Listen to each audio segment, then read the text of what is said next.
आजकल के ज़माने में कोई भी बच्चा हमारी इन बातों को कोई भी सीरियस नहीं लेता, लेकिन मैं सच बताऊं तो ये बातें बहुत सीरियस हैं और हम यकीन भी नहीं करते इन बातों पर।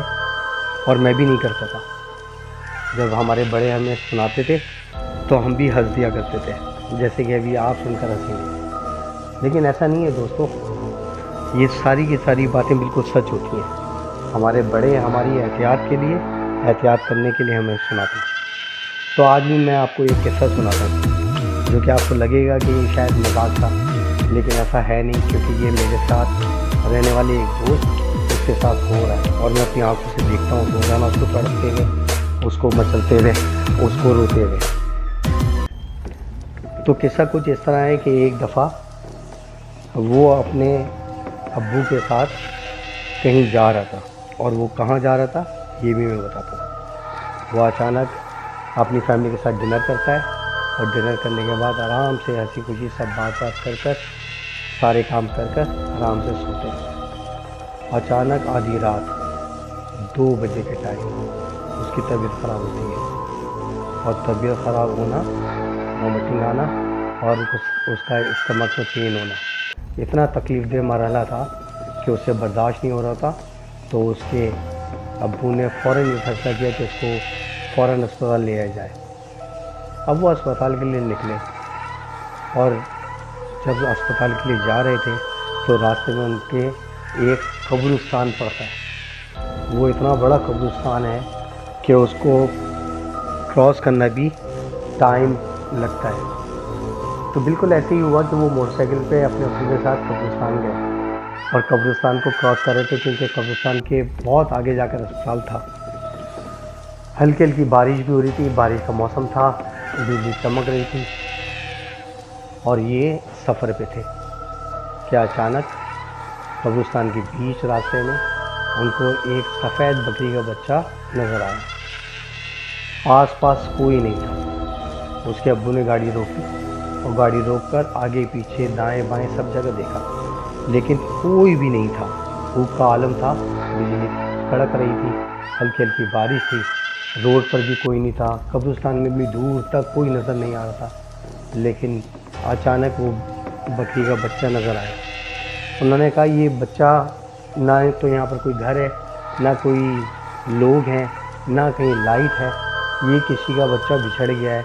हम इसको लेकर चलते हैं साथ और देखते हैं कि इसे हम इस बकरी के बच्चे को कहाँ छोड़ते हैं, किसी को दे दें, शायद कोई इसे ढूंढ रहा होगा। हमने प्यार से इस बकरी के बच्चे को उठाया और गाड़ी में डाल दिया। अब हम मेरे अब्बू गाड़ी चला रहे थे और मैं भी आगे बैठा हुआ था। अचानक देखा कि इस बकरी के बच्चे की आवाज़ चेंज होना शुरू हो गई। उसकी टांगें बड़ी होने लगी, उसके कान बड़े होने लगे। जब मेरी नज़र उस पर पड़ी तो उसकी टांगें बहुत ज़्यादा बड़ी हो चुकी थी और उसकी आवाज़ में चेंज था, यानी कि एक बड़ी भैंस की आवाज़ बनना शुरू हो गई थी। हमने बोला ये क्या हुआ। हमने फ़ौरन मैंने अपने अब्बू को बताया। मेरे अब्बू ने आयतुल कुर्सी पढ़ना शुरू कर दी और मेरे अब्बू ने बोला इस बच्चे को उतारो। मैंने जल्दी से उस बच्चे को उतारा और फिर हम अपनी गाड़ी की स्पीड हमने तेज़ कर दी। लेकिन हम देखते हैं कि जितनी स्पीड में हमने अपनी गाड़ी की थी, वो भी हमारी गाड़ी के साथ साथ ही भाग रहा था और हमें हाथ पकड़कर रोकना चाह रहा था। लेकिन मेरे अब्बू ने भी गाड़ी की स्पीड पूरी कर दी। बारिश, अंधेरा, धूप का आलम, नज़र कुछ नहीं आ रहा। इतने में हमें बहुत दूर एक रोशनी नज़र आई। वो कोई मज़ार था, और जैसी मज़ार करीब आ रहा था तो हमने देखा वो बकरी का बच्चा हमसे दूर होना शुरू हो गया। हम बहुत आगे निकल गए थे। हमने वहाँ पर जाकर जब मज़ार पहुँचे तो वहाँ पर 2-4 लोग थे, जो 2-4 मुखाबिर थे। हमने उनसे सारा किस्सा उनको बताया। उन्होंने कहा कि क्या तुमने पीछे मुड़कर देखा था? तो उन्होंने बोला नहीं, हमने पीछे मुड़कर नहीं देखा, सिर्फ एक ही दफ़ा देखा था, जब इसके पैर भी बड़े हो गए थे, इसके कान भी बड़े हो गए थे और इसकी आंखों में अजीब सी चमक थी। फिर उसके बाद हम लोग भाग गए इस बच्चे को उतार कर, और हमने पीछे पलट कर नहीं देखा, जबकि उस बच्चे ने हमें बहुत आवाज़ें दी। फिर उस बच्चे की, जो बकरी के बच्चे की थी, इंसानी आवाज़ में तब्दील हो गई और वो हंसने लगा और उसने हमें ये कहा कि तुम कब तक बचोगे। तो जब सारा किस्सा जब हमने उनको सुनाया तो उन्होंने ये सारे अब इत्मीनान से सुनकर फिर उन्होंने हमें बताया कि तुम लोगों की जान बच गई, अल्लाह का शुक्र अदा करो।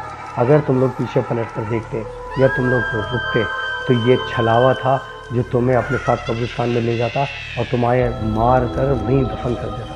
शुक्र अदा करो कि तुम बच गए। और आज के बाद कभी ऐसी इमरजेंसी हो तो किसी ऐसे रास्ते को चुनो जहाँ पर कब्रिस्तान बीच में ना है। दोस्तों, हम कब्रिस्तान से बहुत डरते हैं, ये डरने वाली कोई चीज़ नहीं है, हम सबको मरना है। लेकिन कुछ चीज़ें ऐसी होती हैं कि जब हमारे बड़े हमें समझाते थे, सुनाते थे, तो हम उनका मजाक उड़ाते थे। लेकिन आज एहसास हुआ कि वो रात जो मैं आज तक नहीं भूला हूँ, जो मेरे जहन से निकलती नहीं है, उस बकरी के बच्चे की आवाज़, उस बकरी के बच्चे की चेतावनियाँ, उस बकरी के बच्चे की थ्रेट, उस बच्चे की हमें दी हुई सारी बातें हमें एक ऐसे जगह पर ले जाती हैं जहाँ पर निकलना और बचना बड़ा मुश्किल होता है। तो बच्चों, कुछ चीज़ें ऐसी होती हैं जिसको इग्नोर नहीं किया जा सकता। तो हमेशा याद रखें कि आप अपने बड़ों के साथ निकलें, रात को ना निकलें। अगर कभी कोई इमरजेंसी भी हो जाए तो अपने ऊपर दम कर पढ़ कर निकलें। ये बिल्कुल हकीकत है। और आज मैं अपने दोस्त की हालत बताता हूँ। उसके कानों में वही खौफनाक आवाज़ें गूंजती हैं, उसके कानों के अंदर वही चीखों की आवाज़ें गूंजती हैं। वो सो नहीं पा रहा, वो सोता है तो उसकी आँख खुल जाती है, वो चीखता है, वो डरता है, वो रोता है। आज उसकी तबीयत बहुत ख़राब रहती है और आज भी वो सही नहीं हुआ। बस वो ये ज़िद करता है कि किसी तरह मुझे उस बकरी के बच्चे के पास ले जाओ। लेकिन हम कैसे लेकर जाएं जबकि हम जानते हैं कि वो बकरी का बच्चा नहीं था, वो छलावा था। तो दोस्तों, अपना ख्याल रखें। आज कहानी छलावे पर थी जो बकरी की बच्चे की शक्ल में आया था। ये मैंने आपको बता दिया। फिर इंशाअल्लाह ताला किसी नई कहानी के साथ हाजिर होऊंगा। तब तक के लिए अल्लाह हाफ़िज़।